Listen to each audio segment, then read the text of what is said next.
could be larger than life. Good morning, cadets, and welcome back to ANA TV. The year is halfway through, and for us seniors, it feels faster than ever. A great deal of us have wrapped up not only our college applications, but our preparations for our futures as well. But just as we wrap up our time here, there's a handful of cadets who are only just beginning. To all our new plebes, we here at ANA TV wish you luck for the rest of your first semester.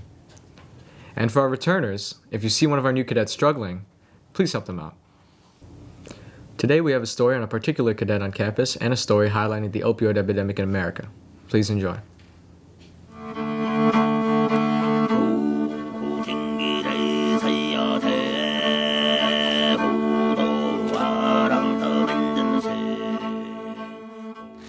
Mongolia is a country wedged in the middle between the two superpowers, Russia and China. It gained its independence from China in 1921 and has so far been able to maintain its freedom due to the fact that any aggression towards it would cause a war.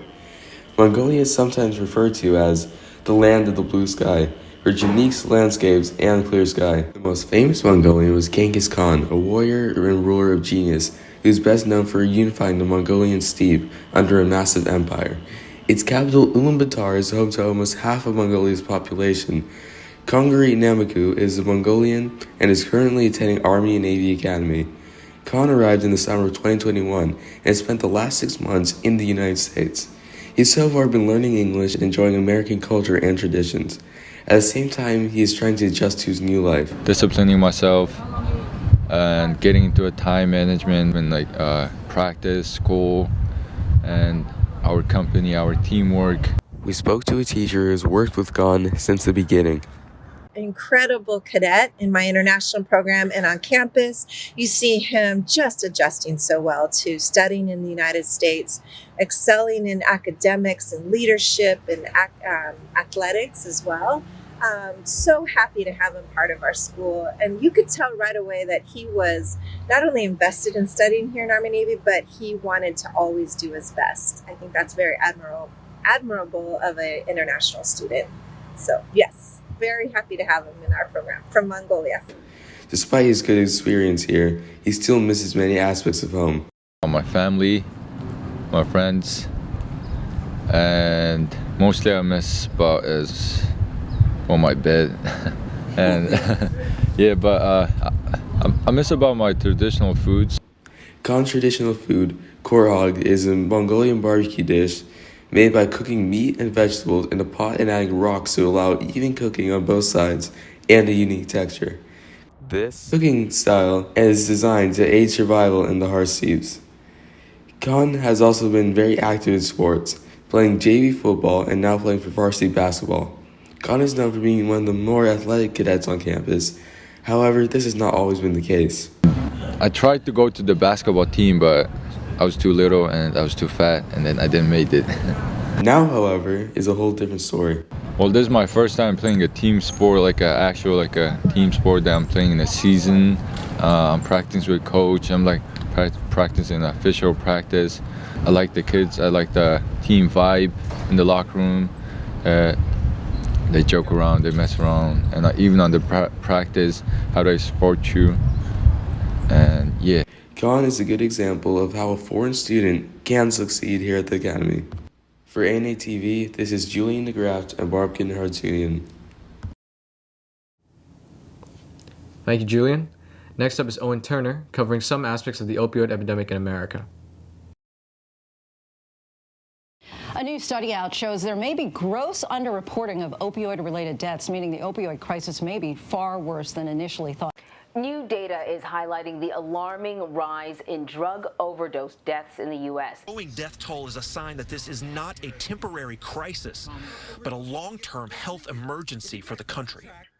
America suffers from a unique problem, which one might even describe as an epidemic. Deaths from prescription opioid use in the United States have spiked, claiming the lives of over 100,000 Americans this year, and becoming one of the leading causes of deaths in men and women in the United States. On average, the U.S. consumes more opioids than any other country. To understand the issue more, ANA TV met and interviewed Dr. Mark P. Wetland, a trained medicinal chemist, and spoke to him about his experiences of researching drugs and various pharmaceuticals. Okay, so I am a trained medicinal chemist. A medicinal chemist is a chemist who has learned both organic and medicinal chemistry and uses those principles to design and to synthesize new chemicals as potential medicines.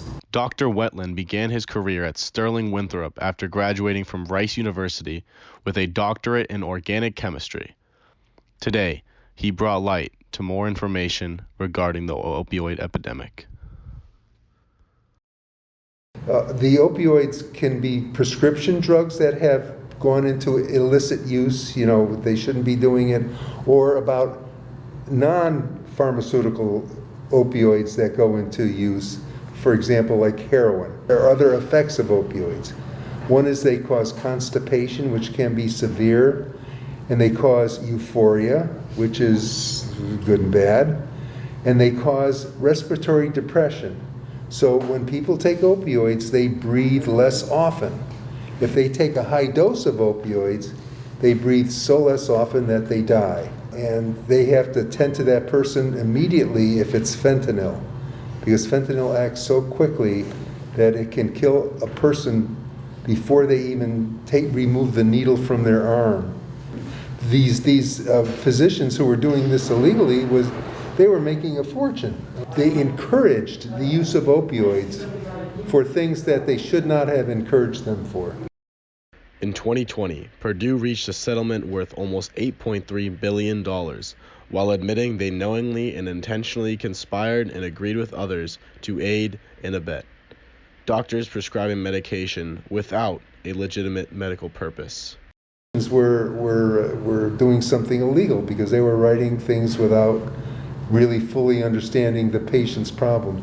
They call these pill mills. There were upwards of 250 million prescriptions written for opioids in the year 2000. Pill mills refer to illegal facilities which frequently distribute painkillers without sufficient medical purpose.